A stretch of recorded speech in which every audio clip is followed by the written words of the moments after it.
So, any comments or questions about that just basic simple thing about dividing between left and right wing here? Anybody? I do, but I'd like to hear from anyone else first. Okay, Louis. Anybody else have anything that they'd like to say about the division between the right and the left wing in the conferences here?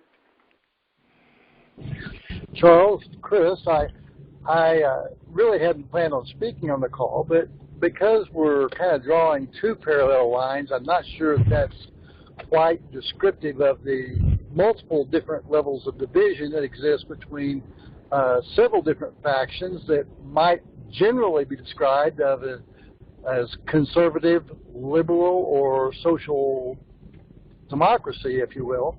I'm not even sure those are clear enough delineators, but there seems to be a mudding of waters between all those different concepts on elements that are pertinent. And with that, that's my comment. And I thank you very much for Louis yielding.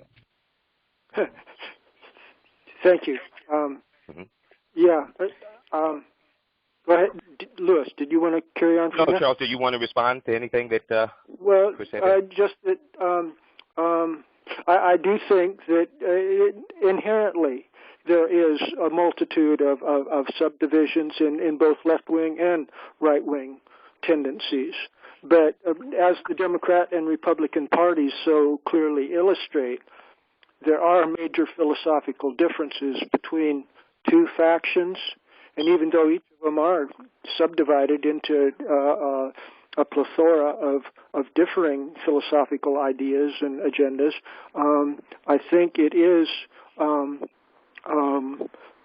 it does aid in clarity of thought and keeping the peace for rational discussion to recognize that there is a difference there at a fundamental level, and that it's conducive to keeping the peace to just bring separate groups to give them their own separate space where they can focus on what's important to them instead of fighting with the other faction. So anyway, that would be my only response. Chris or Louis, any comments or questions, or anybody else? Hello, this is Vincent. May I? Vincent, yeah. Okay, I'm trying to see the logic. The Democrat and Republicans is based on setting up the power structure for the election. One of the things after the election should be the movement towards unifying us collectively and becoming as one. So if we need to be moving towards that union, and I don't see the productiveness if we want to maintain the separateness, because we're talking about one constitution that we're supposed to be under. But if we keep this left-wing, right-wing faction going on, it's going to keep a divide and never heal.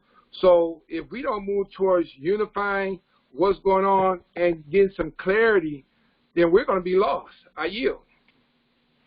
Thank you, Vincent. We do need clarity, and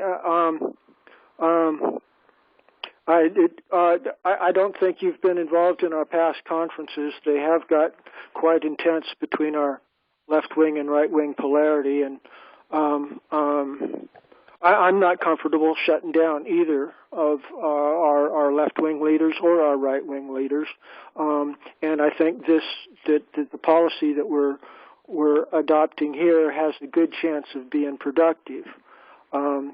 So while I appreciate your comments, I'm not inclined to change my beliefs about what the best remedy is to the conflicts that we've been suffering here. Vincent. But, hey, I am glad that we're doing video. I'd like to encourage everybody that's capable to go ahead and plug in a little bit of video. In the Zoom conferences, it seemed to be a little bit easier to do the video, and when we did the last Monday conference, I thought that we had some real good productive video. You can see so much more with body language and things with people. So anyway, I'm getting distracted. Louis or